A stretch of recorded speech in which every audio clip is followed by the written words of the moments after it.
بسم الله والحمد لله والصلاة والسلام على سيدنا رسول الله وعلى آله وصحبه ومن والاه. سروران گرامی، بینندگان عزیز و محترم، السلام علیکم و رحمت الله و برکاته. همواره با مباحث ایمانی با موضوع حسادت در دین مبین اسلام در خدمتتان می باشم. در نشست‌های گذشته اشاره داشتیم بر این که یک فرد مؤمن یک سری اعمالی انجام می‌دهد که در نتیجه اعمال خوب و زیبایش ایمانش هم افزایش می‌یابد و در مقابل این فرد مؤمن در نتیجه وسوسه‌های شیطانی اعمالی مرتکب می‌شود که در نتیجه ایمانش هم کاسته می شود. پس اینجاست که به این نتیجه مهم می رسیم، بر این که با توجه به آیه کریمه قرآن کریم لیزدادوا ایمانا مع ایمانهم، بر این که ایمان نزد هر کدام از ما به عنوان یک فرد مسلمان با انجام دادن اعمال خوب، با به جا آوردن تکالیف شرعی و دوری جستن از محرمات، به ایمانمان چه به فضل الله واحد عز وجل افزایش می‌یابد. و در مقابل با مرتکب شدن انواع و اقسام گناهان و آلوده شدن به خصال زشت و ناپسند، اینجاست که خود به خود ایمان هم چه کاسته می شود. الله واحد عز وجل دعا میکنم بر این که به همگی ما توفیق و عنایت بفرماید تا اینکه بتوانیم اعمال خوبی انجام دهیم تا اینکه ایمانمان چه افزایش یابد و به همگی ما توفیق یابد بر اینکه از هرچه لغزش و تقصیر و گناه دوری جوییم، چرا که در نتیجه آلوده شدن به این گناهان ایمانمان چه در واقع کاسته می شود. و خوشا به حال اون بندگانی که بتوانند ثانیه به ثانیه مراقب اعمال خودشان باشند تا در نتیجه بتوانند خوشبختی و کامیابی و سرافرازی هر دو جهان از آن خود کنند و ورد زبانشان این دعا باشند که ربنا آتنا فی الدنیا حسنه و فی الاخرة حسنه و قنا عذاب النار. پس یک فرد مؤمن از خصالش این است که دعا کند، راز و نیاز کند، یا الله دنیای خوب و زیبایی داشته باشیم و آخرت در واقع بسیار زیبا و جالبی داشته باشیم. یعنی این که یک فرد مؤمن دعا کند هم دنیایش آباد باشد و هم آخرتش، نه اینکه در واقع اعمالی انجام دهد که در واقع دنیا را بر آخرت ترجیح دهد، و نه اینکه در واقع فقط یک فرد مؤمن این است که آخرتش داشته باشد و دنیایش را نیست و نابود کند. نه، چنین نیست. اسلام دین رحمت است، دین زیبایی ها، دین مهربانی ها.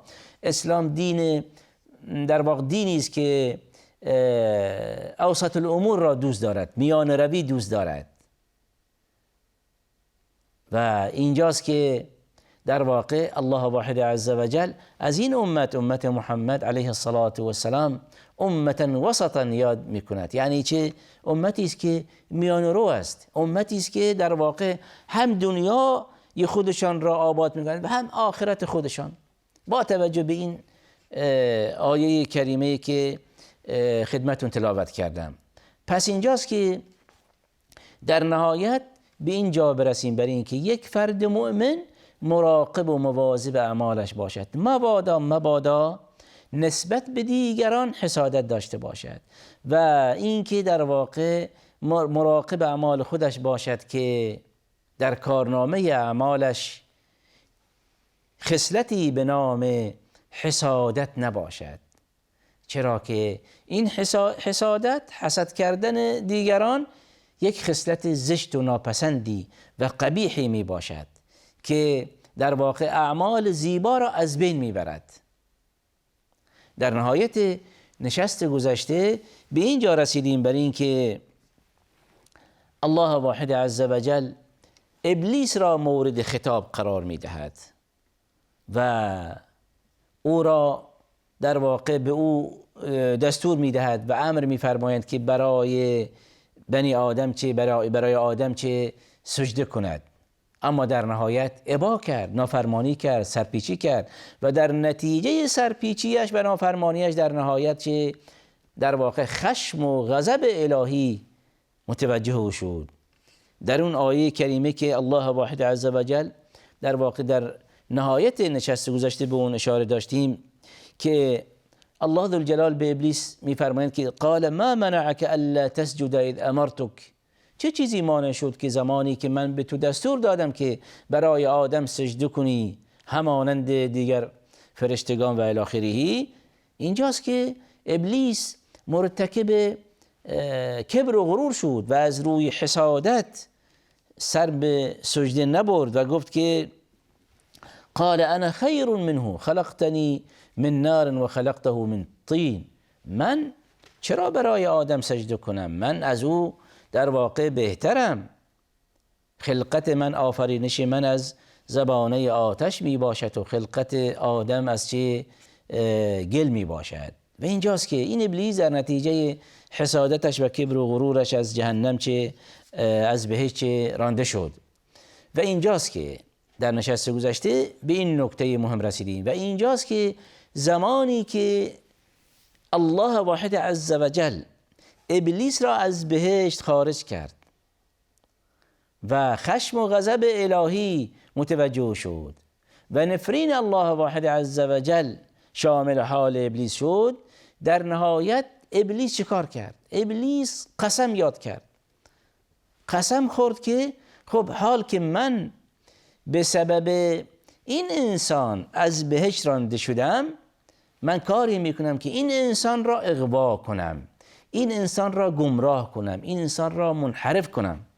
و اینجاست که هر کدام از ما به عنوان یک بنده مسلمان، به عنوان یک فرد مؤمن بایستی مراقب اعمالمان باشیم، مراقب باشیم که فریب ابلیس، فریب این شیطان نخوریم. چرا که ابلیس قسم خورده که من و شما گمراه کند، یک سری مسائلی برای ما زینت دهد و در واقع اغوا کند. ابلیس قسم یاد کرد که و این گفت که لاقعدن لهم صراطك المستقیم، هر آینه من سعی میکنم این بندگان را، این افراد را، این انسانها را گمراه کنم. و اینجاست که توجه بفرمایید که الان زمانی که یک فرد مؤمن مرتکب لغزش می شود، مرتکب گناه می شود و مرتکب همین خصلت ناپسند حسد می شود، همه و همه در واقع در نتیجه فریب خوردن شیطان می باشد. پس اینجاست که یک فرد مؤمن بایستی زیرک باشد، هوشیار باشد که مبادا فریب ابلیس بخورد. چرا یک فرد مؤمن در واقع به این رو می آورد و خودش را به این خصلت قبیح آلوده می کند و می آید و زمانی که نعمتی بر دیگران مشاهده کند، اینجاست که دلش سیاه می شود و تیره می شود و نسبت به برادر و خواهر مسلمانش حسادت می ورزد. پس اینجاست که این فرد مؤمن بایستی بگوید اعوذ بالله من الشیطان الرجیم، پناه میبرم به تو ای الله از شر ابلیس. توجه فرمایید، اعوذ بالله یعنی اینکه پناه میبرم به الله واحد عز و جل، یعنی اینکه یک فرد مؤمن دعا کند و از خالقش، از پروردگارش بخواهد که او را از در واقع بند و اسارت و قید ابلیس لعین رها کند. دعا کند که ابلیس بر او چیره نشود. این الله واحد عز و جل در واقع در نتیجه دعاها و راز و نیازها این بنده مؤمن را حفظ می‌فرمایند به لطف و کرمش. مورد دوم توجه بفرمایید که حسد یک ارتباط مهمی دارد، در واقع ارتباط حسد با قلب می باشد و اینجاست که یک فرد مؤمن زمانی که قلبش سیاه شود، بیمار شود و فاصله بگیرد از ایمان و یک نوع پرده قرار دهد بین خودش و بین خالقش، اینجاست که این انسان مؤمن روز به روز در واقع در نتیجه بیماردلیش، در نتیجه ضعف ایمانش، در نتیجه در واقع حسادت به دیگران، اینجاست که این قلبش تیره می شود و اینجاست که این فرد مؤمن در نتیجه دوری از الله واحد عز و جل در واقع قلبش بیمار می شود و همیشه دنبال خصال ناپسند می باشد، در صورتی که الله واحد عز و جل بندگان خودش را بر حذر می دارد و به اونها چنین می فرمایند که مراقب اعمالتان باشید. فردای روز قیامت چنان که در پرونده اعمالتان در واقع چیزی جز حسادت نباشد، چه سودی دارد به شما؟ یوم لا ینفع مال ولا بنون. توجه فرمایید الله واحد عز و جل چنین می‌فرماید که یوم لا ینفع مال ولا بنون الا من اتى الله بقلب سلیم. پس فردای روز قیامت اون افرادی سرافرازند و اون افرادی خوشبختند و اون افرادی در واقع کامیاب خواهند بود که قلب پاکی داشته باشند. این قلب خوب، صاف، مهربان، خالی از غل و غش و در واقع کینه و خشم و حسادت. الا من اتى الله بقلب سلیم. قلب پاک، قلب پاک اون قلبی است که از حسادت نسبت به دیگران پاک باشد، به این خصلت قبیح و زشت در واقع آلوده نشده باشد. و این را بدانیم که یک فرد مؤمن بایستی مراقب قلب خودش باشد. این قلب است که در واقع جسم را هدایت می کند به اعمال دیگر، چه اعمال خوب و یا چه اعمال زشت و ناپسند. و اینجاست که جالب است که به این روایت اشاره کنیم بر این که پیامبر ما علیه الصلاة و السلام می‌فرمایند لا یؤمن احدکم حتی یحب لاخیه ما یحب لنفسه. یک قاعده بسیار مهمی است، قاعده بسیار مهمی است که پیامبر ما علیه الصلاة و السلام برای پیروان خودش ترسیم کرده. یک قاعده بسیار مهمی است که اگر من و شما بیننده عزیز و محترم، اگر همه مؤمنان این را تطبیق کنند در زندگی روزمره خودشان به خوشبختی میرسند. لا یؤمن احدکم، یکی از شما ایمان نمی آورد تا اینکه اون چه برای خودش میپسندد برای دیگران هم بپسندد. یعنی چه؟ یعنی اینکه ایمان یکی از شما کامل نمی شود. اگر شخصی نسبت به برادر مؤمن خودش، اگر شخصی نسبت به خواهر مؤمن خودش حسادتی داشته باشد، یعنی نقصی در ایمان می باشد، کمبودی در ایمان این فرد می باشد. توجه فرمایید، اگر شخصی نسبت به دیگران حسادت داشته باشد، خب این فرد بایستی بداند که کمبودی دارد، بایستی بداند که ایمانش کمرنگ شده و در واقع به اصلاح خودش بپردازد. و در روایت دیگری الا فی الجسد مضغة، توجه فرمایید، الا فی الجسد مضغة اذا صلحت صلح الجسد كله و اذا فسدت فسد الجسد كله. این روایت، در این روایت پیامبر ما علیه الصلاة و السلام می‌فرمایند که در این هیکل و اندام این فرد، در جسم این انسان، الا فی الجسد مضغة، یعنی یک تکه گوشتی هست و اون قلب می باشد.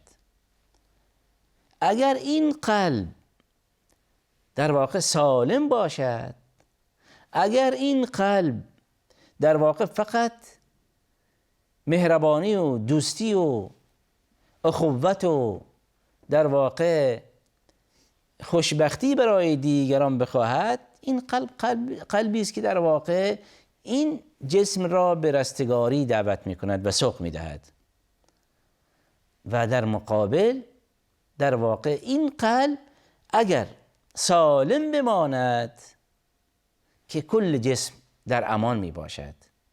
اما اگر همین قلب فاسد شود، تباه شود، اینجاست که کل جسم چه تباه می شود.